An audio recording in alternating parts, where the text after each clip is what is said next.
Hello there, and welcome. If you're an IT technician working in a school, you'll know that the network is the absolute backbone of everything. When it's working, nobody notices. But the second it goes down, you're the most popular person in the building. So today, we're going to dive into a real-world, practical guide for getting to grips with your school's network. Right. Does this sound familiar? I bet it does. This is probably the #1 ticket you're going to see. It's vague, the teachers are getting frustrated, and you're under pressure to get everyone back online, and fast. And that is the million-dollar question, isn't it? Where on earth do you even start? Do you just start rebooting things and hoping for the best? It can feel like you're searching for a needle in a haystack, but honestly, it doesn't have to be that way. With a bit of a system, you can turn that chaos into a clear, step-by-step process. Okay, let's get into it. Your first job, and this is crucial, isn't to fix anything. It's to be a bit of a detective. The most valuable skill you can have is being able to figure out the exact scope of the problem before you even touch a single cable. So before you do anything else, you need to ask two massive questions. First, what's the scope? Is it just one kid's laptop playing up, or is the entire Year 9 computer suite down?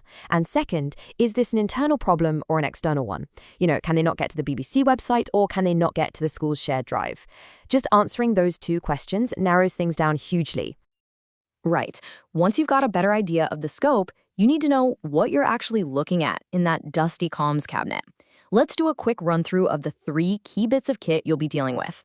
First up, we've got the switch. The easiest way to think of this is like the local post office for your school. It makes sure that when a computer in classroom 5 wants to print something, the message goes directly to the printer and not to every other computer in the building. It's smart and it keeps things orderly. Next, the router. So if the switch handles all the local post, the router is in charge of anything that needs to leave the building. Its main job is to connect your school's private network to the big wide world of the internet. It's your gateway out. And finally, the access point, or AP. Now this is usually the prime suspect when you get those slow Wi-Fi tickets. All it really does is act as a bridge. It takes the data from the wired network, from the switch, and turns it into a Wi-Fi signal that all the laptops and tablets can connect to. Now, how all this is connected up is really important too. Most schools use what we call a star topology. Just picture a central switch with a separate cable running out to each device, kind of like the spokes of a wheel. The massive advantage here is that if one cable gets unplugged or a computer dies, it doesn't take down the rest of the network. It's much easier to find the fault. Okay, so we know the hardware and we know the layout, but to troubleshoot properly, you need a map. And for network technicians, that map is called the OSI model. Now, I know it sounds a bit theoretical, but trust me, it's one of the most practical tools you will ever use. It all boils down to this number, 7. There are 7 layers to how a network communicates, and if you understand these, you can solve pretty much any problem that gets thrown at you. Here they are. Now, don't worry about memorizing all of them. For most day-to-day problems, you'll be focused on the bottom 3.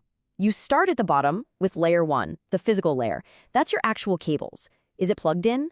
Then layer 2, the data link layer. That's where our switches live. And layer 3, the network layer, which is all about IP addresses and routers. Yeah, I know what you're probably thinking. This is all a bit abstract, isn't it? How is this going to help a teacher in room 12 whose lesson is falling apart? It's a fair question. Well, here's why it's so useful. It gives you a logical checklist. It stops you from just guessing. Instead of running around randomly, you start at the bottom, at layer 1. Is the cable okay? Check.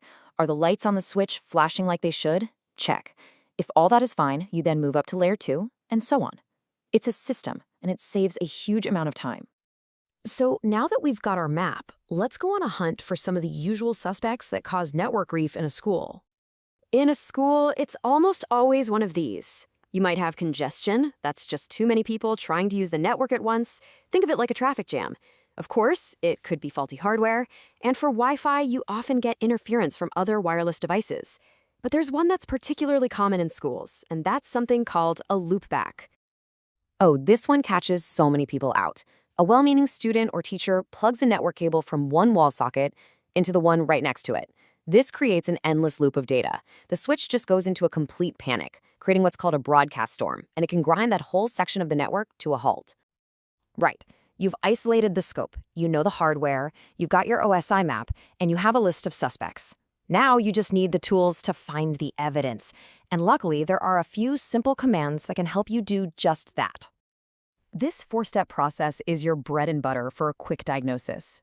You're basically testing things in order. First, can I talk to my own network? Then, can I talk to the internet? Where is my connection failing? And finally, what are the settings on this specific machine? It's a really logical flow. The ping command is brilliant. It's basically just shouting Marco across the network and waiting to hear Polo back. If you can ping your router, but you can't ping an external site like the BBC, you've just proved in about 5 seconds that the problem isn't inside your school. It's time to call your internet provider. And here's another lifesaver, ipconfig. This command shows you all the network details for that computer. And here's the pro tip to remember. If you ever see an IP address that starts with 169, that is a massive red flag. It's the universal code for help, I couldn't get a proper address from the network. It points you straight towards a problem with your DHCP server. So you found the problem.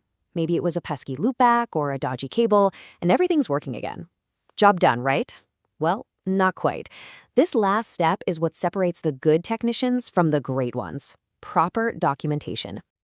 Now, I know nobody loves filling out reports, but this is so important. It creates a history, it shows the logical steps you took to fix things, and most importantly, it helps you spot patterns.